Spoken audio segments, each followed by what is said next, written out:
Hey guys, so today's video is going to be on how I got a full scholarship to a top 50 US college, and I'm going to be showing you guys how you can do the exact same thing.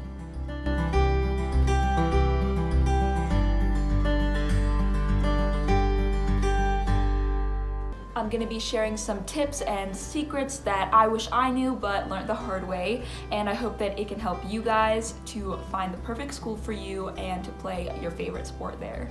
So tennis is an extracurricular, sports are extracurriculars, so that's how I got my scholarship. It was an athletic scholarship. There's also academic scholarships, and then there's other small scholarships that you can look out for when you're applying to these schools. But if you're planning to pursue a sport, you're playing a sport right now and you're looking at, playing in college, playing at the college level, then definitely keep working hard, and if you follow these tips that I'm going to be telling you guys about, you should be set to be able to play at your dream school. So talking about the athletic side of the scholarships, not only tennis, but almost every other sport you could earn a scholarship or a full scholarship to a school. So that's including football, basketball, soccer, lacrosse, any of those sports. So with these different sports that you're pursuing to do in college, you should know that there are 3 different divisions. There's Division 1, Division 2, and Division 3. So Lehigh, where I'm going, is Division 1. So I'm going to be playing Division 1 tennis there. And basically the difference between those 3 schools are that Division 1 is giving the bulk of the money. They're giving, the full scholarships, the full rides, the full tuitions. Division 2 also gives scholarships, but they're more on the half tuition, 3/4 tuition. They don't necessarily always give full rides or full scholarships. And then D3 schools tend to give no scholarship money, but there are great schools that are Division 3, both academically and athletically, and basically through your sport you get a direct seat in that school. So all in all, if you're looking for scholarship money, then you want to be focusing your attention on D1s and D2 schools.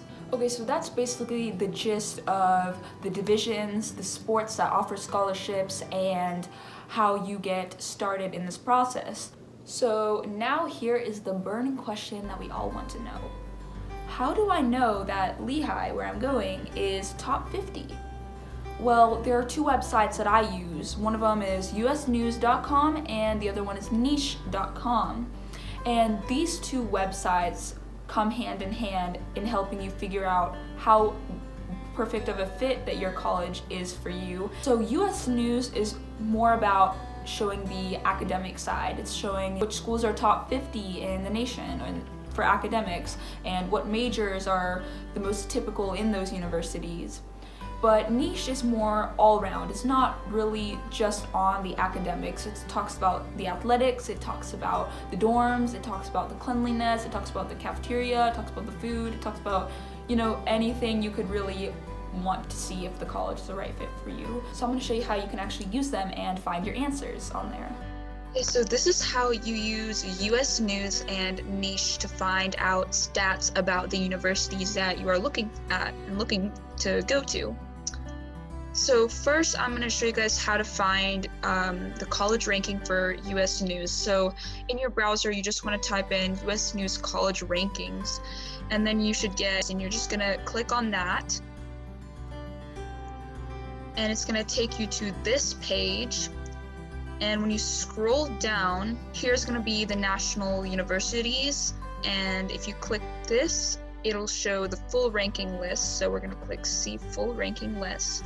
And when you go down, you're going to see a list of all of the different colleges that are top 100, I believe. So we start off with Princeton, then we have Harvard, Columbia, MIT, and so this is a good list if you're looking for top academic schools to reach out to. Also, if we go back up, right here on the left, you can actually search up your school name. So we're going to search up University. Hi, this is Lehigh University. It's in Bethlehem, Pennsylvania, and it's number 49 in the nation. Here you can find the tuition and fees, but then we can see the total number of students enrolled right now. So you can save that to your schools and you can read more about it if you would like. So if you click on that, it will tell you the application deadline, how much room and board costs, and then you get a little overview. You can watch a video about that. You can search up any of the schools right there in this little browser right here. That's how you kind of find how highly ranked academically is the universities that you are looking at. So now let's take a look at niche. So what I do is you can just type in your browser like Lehigh University niche. And then right here, niche.com, it should pop up whatever school you're looking at. So when you click on that, it should take you directly to Lehigh University's page on niche. Okay, and when you go down, it'll show you overall it's A+. It's an A+ school, which means that it's a nice school to go to. So here, if you click on full report card, you can see how good their academics are. It's A+. You can see the value, which is A+. Diversity's A. So basically you get a gist of more than just the academics part of your university. It tells you their athletic division and what athletic conference they're in. We are in the Patriot League. And then here it gives you kind of some of their top rankings. So it's one of the best colleges for accounting and finance and IT. And if you go down, it tells you the acceptance rate. The application deadline for regular decision is January 1st, and you can apply using this website right here. It's pretty convenient. And then if you just go down, you kind of get to know a little bit more about the school. So through these two websites, you can kind of figure out what schools are of your interest. So with that aside, there are some other websites I use for tennis specifically for that sport. And those include USTA.com, and they include tennisrecruiting.com and also UTR.com. And these are the main three websites that college coaches are also going to be recruiting through and looking at when they make a decision about you. So for tennis, I would say the best out of these three would be tennis recruiting. You want to be focusing your attention on that because through this website you can find colleges of different divisions, and you can also find the coaches' contacts of the universities that you're interested in reaching out to. So tennis recruiting and also UTR is another website that coaches are using for recruiting athletes. They're looking at your rankings on there, they're looking at your stats, your UTR, and they're looking at your skill level to see if you can match what the team has. So on tennis recruiting, that's where you can track your star rating, and that's what the college coaches are going to be really focusing their attention on. So how you can find these stats on tennis recruiting is you just want to type in tennis recruiting into your browser, and you can find tennisrecruiting.net is right there. And in this little browser, you can type in your name. So let's type in my name. And here we are going to get all of the stats. And if you click here, you'll be able to see all of the coaching visits or the coaches that have visited your profile. And here is what I was talking about, how each year you can see your ranking, how you have improved. And you can also upload some photos of yourself, which can benefit your recruiting.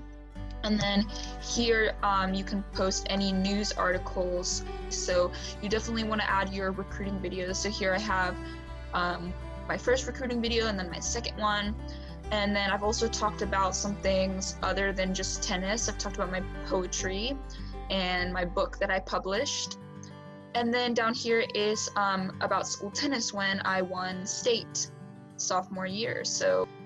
And that's basically how you use tennis recruiting to find out all your stats, and that's how the coaches are going to be viewing you as well. Here you can see the men's teams and the women's teams, so we're going to go to the women's teams. And you can see here that this is Division 1. So all of these names right here are the different conferences, and these are all of the schools in the conference. Lehigh is going to be in the Patriot League. So we're going to go right here, and Lehigh's right here. And when you click on Lehigh, you see that it's Division 1, it's in the Patriot League, where it is, and right here you can find the head coach, their name, and you want to look up their name in a different browser and find their email address to send them emails. When you go down here, you can see who is committed on the tennis team.